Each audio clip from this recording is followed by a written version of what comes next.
Same কাজ করছে, কারণ আমরা এই 50 পিক্সেল এক জায়গা দেওয়া আর 4 জায়গা দেওয়া একই কথা, 3 জায়গা দেওয়া একই কথা। তো আমি এখন যদি চাই যে এটা কিন্তু উপরে, এটা হলো রাইটে, এটা বটমে, তো আমি চাচ্ছি যে বটমে কি থাকবে, 0 পিক্সেল থাকবে প্যাডিং। তো এখন তাইলে কিন্তু এইভাবে আমরা করতে পারবো যে আমরা 3 সাইডে থাকবে, কিন্তু এক সাইডে কি থাকবে, 0 থাকবে। ঠিক আছে, তো এই হলো বিষয়। এখন যদি এইটাকেও যদি 0 করে দিই, তাহলে কিন্তু এটাও 0 হয়ে যাবে, বা আমি এটাকে 10 করে দিব। এখান থেকেই এক জায়গা থেকেই করতে পারবো। তাহলে আমরা যে বিষয়টি জানলাম সেটা হলো, এখানে দেখুন কতগুলো প্যাডিং রাইট, আমি এখান থেকে 0 পিক্সেল দেই, padding bottom 0 pixel, padding left 0 pixel, padding top. তাহলে এভাবে করতে পারবো। এরপরে এখান থেকে আমরা প্যাডিংকে এই এতগুলো ভাগে ভাগ করতে পারবো। দেখুন প্রথমে 4টা ভ্যালু নিয়েছি, পরে 3টা ভ্যালু নিয়ে কাজ করতে পারবো। এরপরে আমি যদি চাই 2টা ভ্যালু, 2টা নিয়ে কাজ করতে পারবো। এবং ফাইনালি যদি আমি একটা ভ্যালু নিয়ে কাজ করি, একটা ভ্যালু নিয়ে কাজ করতে পারবো। একটা ভ্যালু মানে হলো যে এখানে কি হবে, অল বর্ডার। ঠিক আছে, এখানে দেখুন এইটা কি, অল বর্ডার। এরপরে এখানে 2টা ভ্যালু, তো আমি প্রথমটা হবে, ফার্স্টেরটা হবে হলো top and bottom, and second যেটা ভ্যালু থাকবে, সেকেন্ড ভ্যালু হবে হলো রাইট অ্যান্ড কি লেফট। এখন যদি 3টা ভ্যালু থাকে এরকম হবে, আমি এটাকে কপি করে নিচ্ছি কমেন্টসের, এইটা অল বর্ডার হচ্ছে অল সাইড বর্ডার, এটা অল সাইড বর্ডার। 3টা ভ্যালু থাকলে আমরা এর আগে বলেছি প্রথমটা হবে টপ, দেখুন ফার্স্ট ভ্যালু টপ, এরপরে second value right and left, and third value হবে বটম। আর যদি আমরা এখানে চতুর্থ সাইডে ইউজ করি, তাহলে এটা কিন্তু অল সাইড বর্ডার। তবে এইটা এখানে বলে দেওয়া ভালো, ফার্স্ট ভ্যালু আমি এখানে সংক্ষেপ করছি, এটা হবে টপ, সেকেন্ড ভ্যালু হবে রাইট। ঘড়ির কাঁটার দিকে আপনার ঘুরবে, এইভাবে মনে রাখতে হবে, উপর থেকে ঘড়ির কাঁটার দিকে ঘুরবে 4টা ভ্যালু। এবং তৃতীয় থার্ড যেটা হবে সেটা হলো বটম, এবং 4 নাম্বার ভ্যালু যেটা সেটা হবে লেফটে। তো এই হলো বিষয়, এভাবে আমরা প্যাডিং ইউজ করতে পারবো। আর এটা শুধুমাত্র অনলি রাইট প্যাডিং, এটা হলো অনলি বটম প্যাডিং,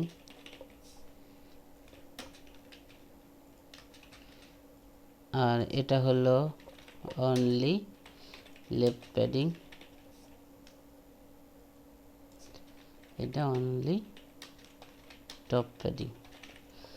তো এই হলো প্যাডিং সমাচার। এর বাইরে আর কোনো প্যাডিং নেই, আমরা এইভাবে প্যাডিং ইউজ করতে পারবো।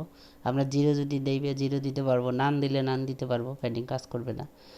তো এই হলো সমাচার। তবে এইখানে যেমন এইটা যেমন ইউজ করেছি, এখানে সবগুলো যখন আমরা অ্যাপ্লাই করেছি, কিন্তু এখানে সবগুলো কিন্তু কাজ করবে না, যেগুলো নিচে আছে সেগুলোই কিন্তু কাজ করবে আগে। ঠিক আছে, এটা মাথায় রাখতে হবে। এটা আমরা যদি সেভ দেই, সেভ দেওয়ার পরে দেখুন এখান থেকে প্যাডিং কিন্তু 0 কাজ করছে, তার কারণ আমরা এখানে প্যাডিং লেফট রাইট সবগুলো কি 0 আছে, এখানে কিন্তু আবার ভ্যালু আছে। তো এইটাকে যদি আমরা এখন কমেন্টস আকারে করি, দেখুন এখানে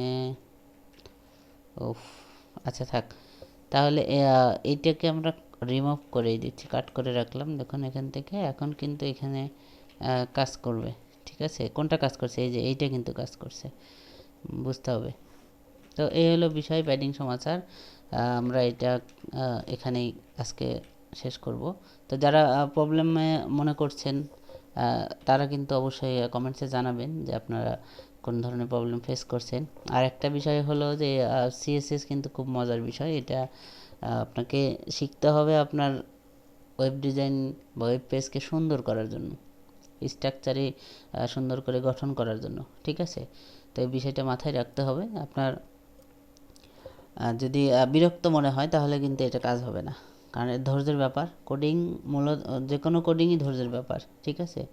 এখানে সামান্য একটা ডট ভুল হলেও দেখা যাবে যে কাজ করবে না। আপনি এখানে একটা ডট দিয়ে দিলেও এখানে যদি একটা ভুল করে ডট পড়ে তাহলেও কিন্তু দেখা যাবে কাজ করবে না। তো সেক্ষেত্রে আপনাকে সিনসিয়ার হতে হবে এবং মজা পেতে হবে। তো আজকে এ পর্যন্তই।